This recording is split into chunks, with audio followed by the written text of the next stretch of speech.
All right, so I bought a bunch more Rogue bikes. I'm gonna tell you about them. We had 8 other different bikes and I had one Rogue bike. It was the original bike, but it was expensive. They're like 800, something like that. Shipping's not always free, but they're expensive. But there's a reason why. Let me show you those other bikes. There's a reason why that we trashed those other bikes, trashed them. And I see a lot of companies using this specific bike specifically. There's a couple of them. Got a bunch of them back there, right there in the storage container. But there's a reason why that those expensive Rogue bikes, if you have the money, I'm a little sentimental when it comes to those other bikes. And I bought these, what did we get, 8 more? 6, no, we got 6 more, so we have 7 total. 6 at a time, that'll take a chunk out of your account. The problem is, Rogue is well known for good customer service. In my experience, they've been good, but also with this most recent experience, they kind of give us a runaround on a sale price and we ended up having to pay extra. And I'm the type to where it's like, pay it, get it done. I need those bikes here. Those are more important than saving a couple $100s. So that's where we're at now. So I didn't give them too much hassle about it. They're giving us a hard time with the sale price. We have a ton of different Rogue products here and we'll continue to buy more. They are the leading distributor in fitness equipment, right? But you would want to buy these bikes. My official advice is those other bikes, they served me well. They were almost half the cost, almost half the cost. They were at a price where I decided between the better, I knew it would be better, the Rogue bike better, and I never did once consider the Assault bike. There's the Schwinn. Schwinn has a bike, the Airdyne maybe, but the Rogue is well known for, and it's the right environment, it's the right culture. You know, I don't want to have, there's not a corporate environment here. I want there to be a little bit of dust. I want there to be a little bit of chalk. Now I'm not all the way there where there's like stones here and there's chalk all over the ground. It's somewhere in between. So you got to decide the culture of your gym and then you're going to want the equipment to match. Now, the culture of my gym is about hard work. It's about making some noise, about grunting and sweating.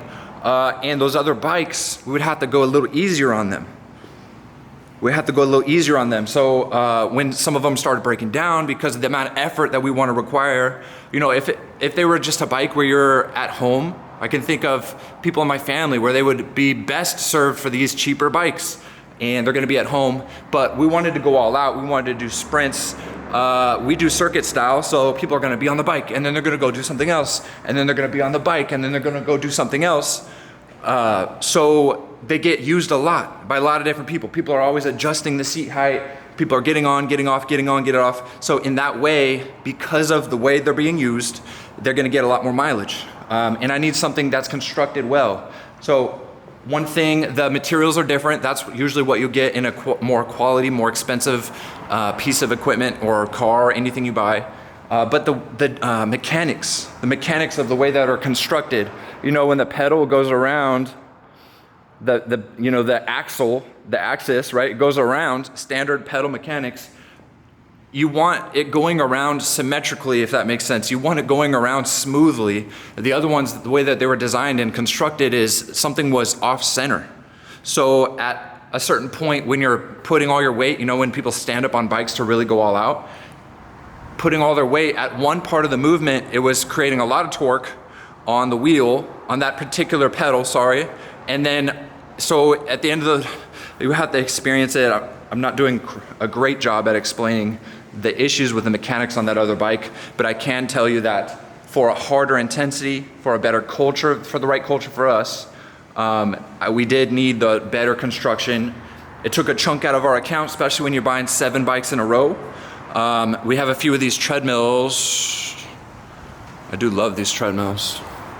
Just for sprints, and it's the same company that those other bikes made. The treadmills are holding up better. They get used less. But the bikes, you gotta decide, do you want a stronger construction? What are you gonna use them for? Do they get a lot of mileage? Is it gonna be at your house? You know, there's a lot of cheaper bikes out there. I think Rogue is just about as expensive as it gets. You know, the Schwinn one might be double what Rogue is, but it depends on the culture you want.